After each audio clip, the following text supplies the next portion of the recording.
So, for those of you who saw the Good Morning Walk last weekend, you know about this sort of bizarre week we've had in Brexit. And I'll give you essentially a Cliff Notes version of it. But essentially, we start the week with Frost once again threatening and saber rattling to trigger Article 16, also this time backed up by Boris Johnson. However, Ireland then responds, well, if you are so intent on triggering Article 16, we will prepare for Article 16 to start to be triggered.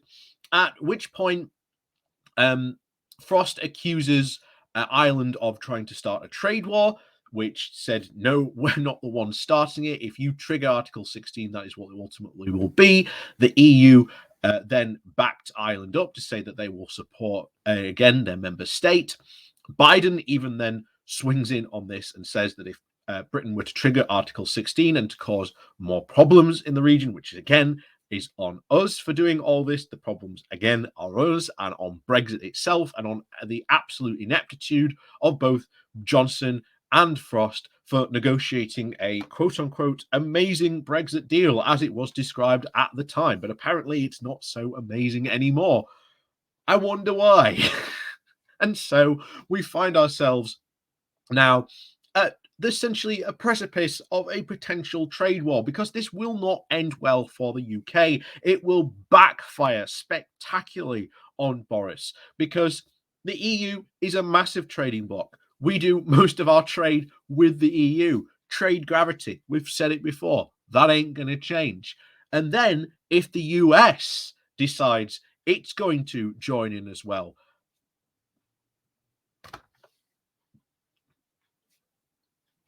it's going to be an absolute mess. And the only reason Johnson is doing this is because, again, he's trying to really distract from these current sleaze scandals that are going on. But again, it is not helping all this saber rattling. It is going to be an absolute catastrophe. But before we do jump into this article today from The Guardian, please do remember to hit that like, share, and subscribe button down as you can see. And of course, down below, there are links to my Patreon page and a one-off donation link called Buy Me Coffee, where you can, well, buy me coffee. And as always, thank you very much to all those people who do support the channel that way. So, on with the show then. So, this comes from The Guardian, and the title is A Brexit Trade War with the EU Could Backfire on Boris Johnson. When in trouble, Boris Johnson flees to his comfort zone. Just as Brexit havoc made him, so Brexit mayhem yet may save him. Johnson may hope to try and turn up the heat under that cauldron to try and provoke a retaliatory action from the EU, which he could then blame on Brussels and President Macron. But this will be nothing more than a very seductive distraction from the battalion of troubles that he faces. This week, Johnson may have felt the enumerations of the political mortality as his loyal press turned on him over the charges of government corruption. It was also not just the Daily Mail and the Sun, but even the Express. And today, the Spectator's editor executives Johnson's court of chaos. Johnson sent Tory MPs out to shame themselves by voting for sleaze in Parliament and the sewage in the rivers. Now, they may not obey him so readily. He has always betrayed those on his party's right and left without any machinations. Leading his MPs through the 43 dizzying U-turns, his popularity is at now a record net 27% low. And his party's lead has been lost. So where does he turn? Johnson has no happy place in any area of policy. The NHS is boiling over with a hard winter and flu season yet to come. The social care crisis is blocking NHS beds, though Johnson didn't say his tax levy would fix it. He won no kudos for his leadership on the G7 or even the COP26. The cost of living and the crunch is now bearing down on households, while those who have lost their universal credit suffer just outright hardship. As the PM now gazes at his very dumb obedience around the cabinet table, each one fronts a very much department in trouble. But Johnson will always have Brexit. After a month of fruitless talks, Lord Frost yesterday told the House of Lords that suspending the Northern Ireland Protocol or part of the Brexit deal will be, quote, the only option if negotiations fail. Frost says the threshold to trigger Article 16, suspending the agreement, has already been reached, a claim that is pretty much tantamount to a declaration of trade war. Speaking to EU ambassadors and those around the tumultuous talks, the European Commission Vice President Markus Sverlak warned of the serious consequences. Ursula von der Leyen emerged yesterday from the White House with presidential support for retaliation if the UK upends the Northern Ireland Protocol. Frost likes to provoke and will effrontly to try and admonish the EU to, quote, stay calm and turn away from confrontation, while accusing the bloc of protecting their own interests ahead of supporting the peace process and the people of Northern Ireland. Peace in Northern Ireland rates very low on Johnson's thinking, but he did try and stoke real trouble to the blame that would ultimately land squarely with him. A trade war takes time to unfurl, and the triggering of Article 16 would be followed by a 1-month cooling off delay. Then the talks and more talks. It takes a whole year before trade can actually be rescinded. That may very well feel like a pleasing long time for a belligerent war play from the PM, who never thinks beyond day one.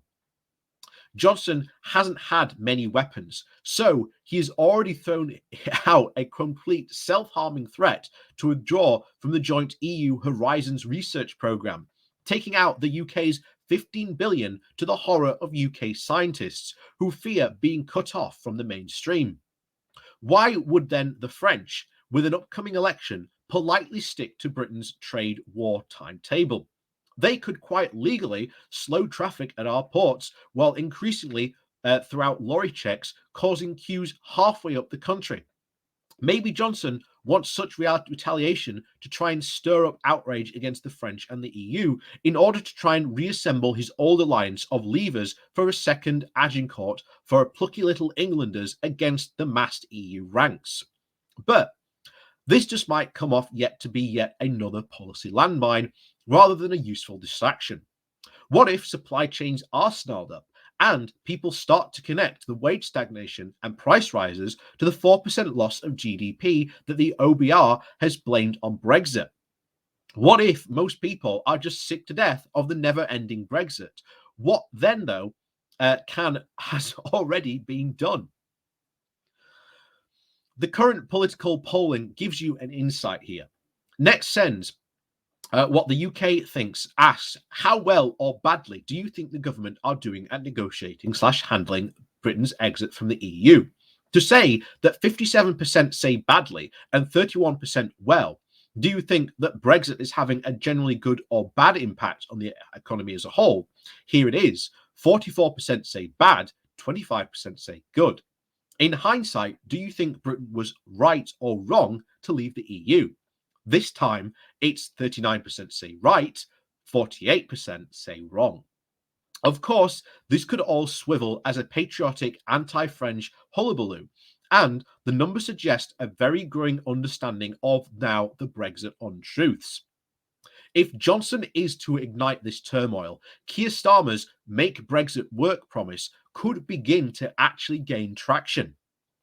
Against a backdrop of Brexit mayhem, letting the grown-ups sit down to smooth out trade obstacles might very well seem an attractive prospect. For as long as the UK doesn't fall below the EU food and safety standards, we could let trade flow. The, quote, sovereign option to set our own rules would remain, but who wants them lowered anyway? We could always strike a deal to let our musicians and performers sell their wares on the continent. This would require very tiptoeing gently. Any suggestion of rejoining the single market would have Labour Ramoners accused of a backdoor Brexit in name only. But over time, UK businesses looking across the Irish Sea will be able to see the Northern Ireland flourishing by staying in. Indeed, the industry, both manufacturing and in Northern Ireland tells me of a 61% increase in sales to the Republic, and order books are brimming with sales diverted from the British mainland. Johnson's trade war increasingly looks like to be a Labour opportunity.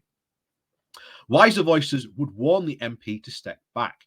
If Article 16 is triggered, expert observers such as Alio Monin of the UK Changing Europe think a very limited deal can still be struck on some trade obstacles. But it's legally impossible to reverse the UK's signature to the agreement that the European Court of Justice will be the arbiter of trade disputes. On this, Johnson has backed himself into a corner.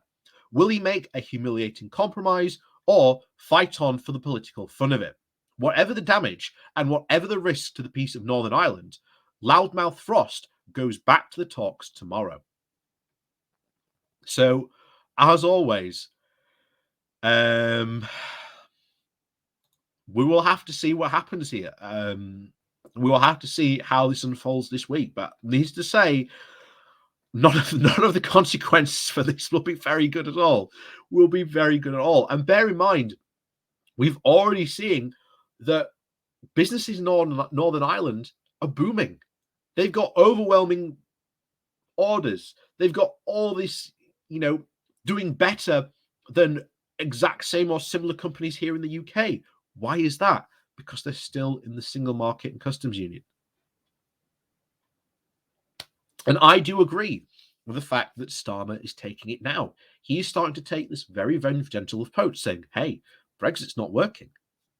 Now, I am obviously would prefer us to be back in full EU membership, but I'll tell you what, if we can sort of gently tiptoe our way back in, I'm not averse to that either.